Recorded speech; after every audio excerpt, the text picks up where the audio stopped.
एक महल के पास पत्थरों का ढेर लगा है। एक छोटा बच्चा आया और उसने एक पत्थर उठा के महल की खिड़की की तरफ फेंका।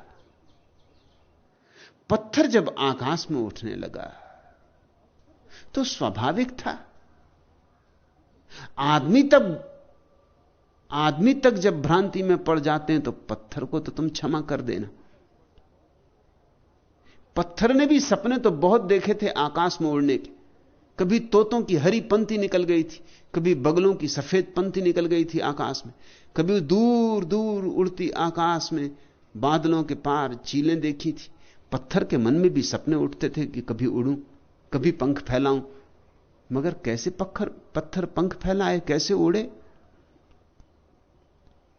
आशा थी कभी यह घटना घटेगी। और जब बच्चे ने पत्थर को फेंका तो स्वभाव था पत्थर का अहंकार जगा। उसने नीचे पड़े पत्थरों से कहा कि सुनते हो जी, आज सपना पूरा होने का दिन आ गया, आज मैंने पंख खोला है, आज मैं जाता हूं आकाश की यात्रा पर।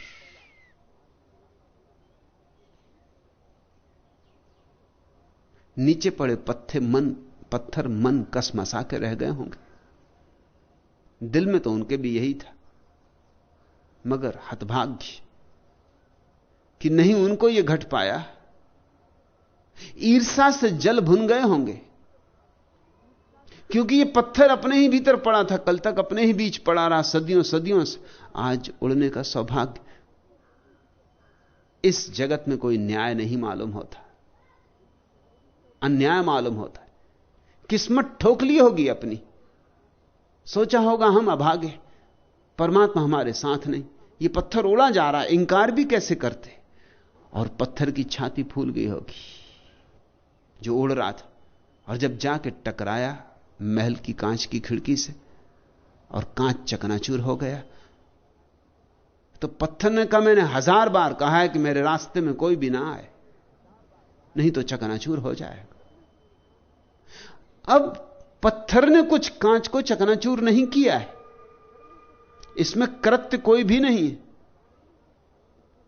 ये तो पत्थर और कांच जब टकराते हैं तो कांच चकनाचूर हो जाता है, पत्थर चकनाचूर करता नहीं।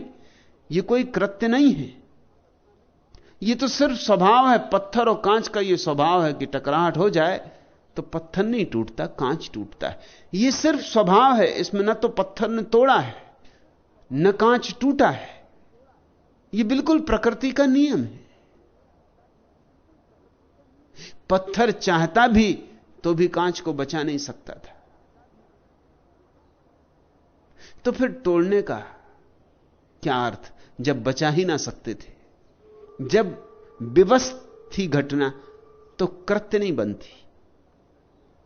कांच बिखर गया भीतर के कालीन पर, पत्थर कालीन पर गिरा और पत्थर ने कहा कि थक गया, लंबी यात्रा भी की, आकाश में भी उड़ा, दुश्मन का सफाया भी किया, थोड़ा विश्राम कर लूं, थोड़ा सुंदर कालीन पे विश्राम कर लूं। यह कोई विश्राम न था, पत्थर गिरा था कालीन पर। लेकिन ऐसा ही तो हम करते रहते हैं। जो घटनाएं घटती हैं उनके हम कर्ता हो जाते हैं।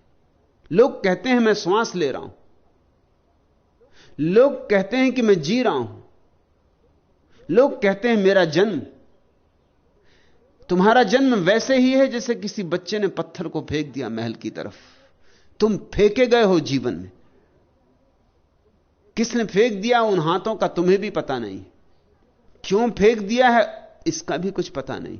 और ऐसा भी हुआ है जिंदगी में कि कोई तुमसे टकराया और कभी टूट भी गया है, और तब तुम कैसे अकड़ गए हो, तुम्हारी छाती कैसे फूल गई।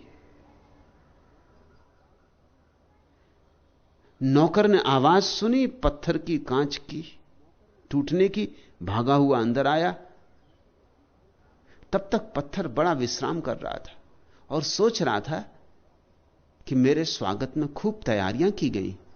लोगों को जैसे पता ही चल गया होगा कि मैं आता हूं।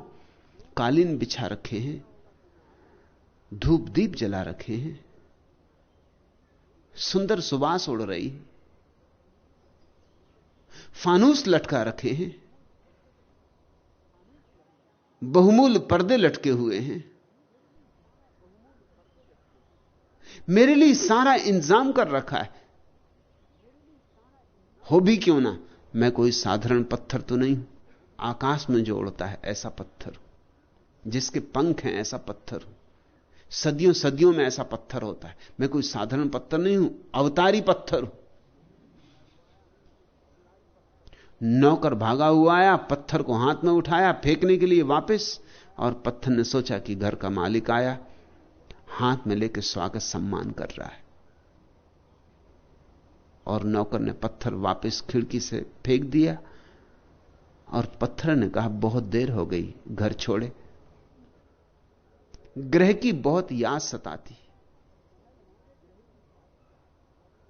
महल होंगे कितने ही प्यारे और कालीन होंगे कितने ही बहुमूल्य, मगर वह सुख कहां जो पत्थरों के बीच, अपनों के बीच, अपनी मातृभूमि में उपलब्ध होता था। पत्थर वापस गिरने लगा पत्थर की ढेरियों पर। बाकी पत्थरों ने आंखें खोल कर देखी, चौकन्ने हैं, भरोसा नहीं आता कि क्या घटना घटी है, अभूतपूर्व घटना घटी है। सुना था कि कभी पुरखों में ऐसे पत्थर भी हुए हैं जो आकाश में उड़े, मगर वो सब पुराण कथाएं थी। अपनी आंखों से देखा, पत्थर न केवल उड़ा है बल्कि वापस आ रहा है। और जब पत्थर ढेरी में वापस गिरने लगा तो उसने कहा कि मित्रों, दूर दूर की यात्राएं की, शत्रुओं का सफाया किया, महलों में विश्राम किया, सम्राटों के हाथों में सम्मान पाया, लेकिन तुम्हारी याद बहुत सताती थी। सब सुंदर था, मगर घर की बहुत याद आती थी। तुम्हारी याद खींच लाई, मैं वापस आ गया हूं। पत्थर फेंका गया है और कह रहा है मैं वापस आ गया हूं। इस पत्थर की कहानी तुम्हारे अहंकार की कहानी है।